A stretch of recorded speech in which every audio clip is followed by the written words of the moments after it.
Je rejoins Boudjelal, nous allons sur une guerre civile. Ça va péter, les mecs. Je sais pas comment, mais ça va péter. Le pays va péter. On tiendra pas 2 ans comme ça. Je pense que les gens ont vu hier le problème premier de notre pays, qui est l'incompétence des gens qui prétendent nous gouverner.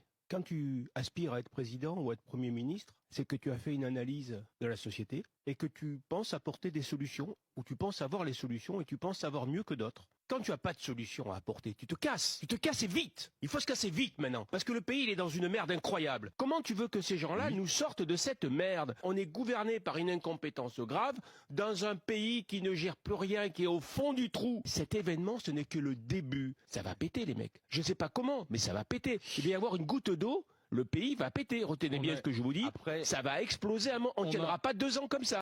Je rejoins totalement et on va juste expliquer un point qui est très important. Déjà, la dernière chose qu'il dit, il va y avoir une goutte d'eau et il a totalement raison. Il va se passer un événement qui fait que tout va exploser. Je ne sais pas si vous vous rappelez ce qui s'est passé avec Naël, mais il a fallu attendre un événement pour que ça explose au niveau des émeutes. Et c'est ce qui va encore une fois se passer. Moi, je vous le dis. Et au fur et à mesure que ça se passera, on va avoir de plus en plus de rencontres entre les électeurs d'extrême droite et justement les mecs de quartier. Je pense que ça va vraiment exploser à un moment donné. Et il va y avoir cette petite goutte d'eau, cette petite étincelle qui va faire tout exploser.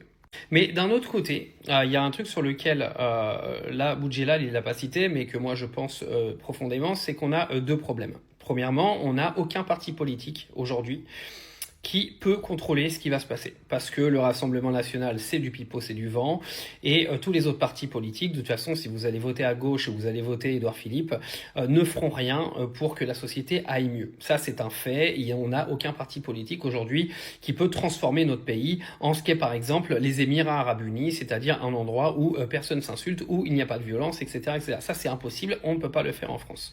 Le deuxième point qui est quand même primordial, c'est notre constitution. D'accord ? On a laissé des libertés à beaucoup trop de gens et on a laissé aujourd'hui les gens faire ce qu'ils veulent. Et ça, c'est une réalité.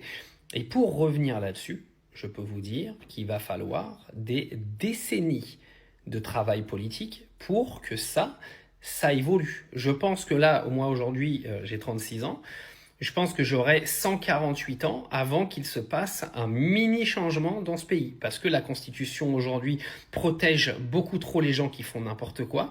Parce que la justice protège tous ceux qui font n'importe quoi. Parce que les gens ont beaucoup trop de droits. On a appelé notre pays une démocratie. Alors bien sûr, on est une démocratie relative. Mais les gens, ils ont trop de droits dans ce pays. Et le problème, c'est que vous ne pourrez pas modifier tout ça, modifier les livres de droit, modifier la Constitution, modifier la justice, etc. Ça ne se fera pas. Donc à partir du moment où tout ça ne se fera pas, tu n'auras aucune évolution positive dans cette société et ce sera de pire en pire. Les gens ont beaucoup trop de liberté dans notre pays. Et dès que vous commencez de toute façon à vouloir leur retirer ça de la liberté, ça part en couille, ça va dans la rue, ça manifeste, etc., etc. Et ça se contre les uns les autres à l'Assemblée nationale parce que je peux vous dire que pour remettre un pays dans un état normal, parce que nous ne sommes plus dans un pays normal, mais pour remettre la France dans un état normal, il va falloir une unité politique, les gars. Parce que pour voter les lois, il faut une unité politique. Il y a trop de divisions aujourd'hui. Et ça n'existera plus. C'est fini. Parce que une population divisée fait que de toute façon, les partis politiques le seront aussi. Parce que chacun cherche à récupérer ses électeurs. Donc automatiquement, une population divisée mène une politique divisée. Et c'est impossible de remettre un pays dans le droit chemin avec des divisions de tous les côtés. Impossible.